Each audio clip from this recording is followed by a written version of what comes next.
Ada orang yang kalau sakit hati itu nggak teriak, nggak marah. Dia tuh cuma diem. Bukan karena nggak ada yang mau diomongin ya. Justru di kepalanya itu ribuan kalimat tuh udah muter-muter terus. Semuanya jelas, semuanya rapi. Tapi pas mau dikeluarin, nyangkut di mulut. Akhirnya ya udah, dipendam aja. Dan pelan-pelan pun jadi kebiasaan. Jadi kayak tombol otomatis. Ketika disakitin, ya tarik diri. Ketika dikecewain, ya diam. Sampai lama-lama orang lain pun salah paham. Dikiranya dia dingin, dikiranya dia gak peduli.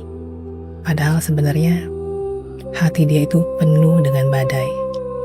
Tapi badai itu gak pernah dikasih izin untuk keluar. Dalam psikologi ini namanya emotional withdrawal. Cara tubuh buat bertahan, dan cara jiwa buat bilang, diam itu lebih aman loh daripada disalahpahami. Makanya kalau ada drama, tarik ulur, permainan ego, orang kayak gini gak bakal ikut-ikutan. Bukan karena dia gak ngerasa, tapi karena udah terlalu capek.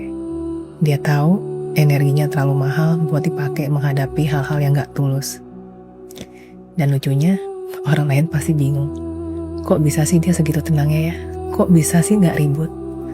Padahal aslinya, itu bukan tenang.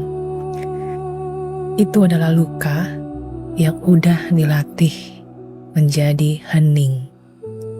Dan yang bikin nyesek, orang kayak gini sering mikir, toh gak ada yang bakal bener-bener dengerin gue. Jadinya makin lama dia makin nutup.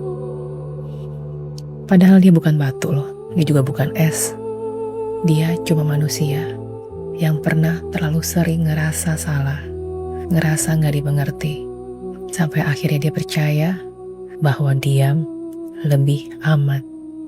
Dan yang dia butuhin bukan dipaksa ngomong, bukan juga dicecar biar jujur. Dia cuma butuh satu, rasa aman. Seseorang yang bikin dia berasa, gue boleh buka suara di sini dan gak akan disalahin. Jadi kalau suatu hari dia akhirnya ngomong ke elo, itu bukan karena elo hebat dalam memaksa, tapi karena dipercaya sama elo. Dan kalau elo sudah sampai di titik itu, jangan pernah main-main. Karena sekalinya dia nutup lagi, elo bisa hilang dari hidupnya selamanya.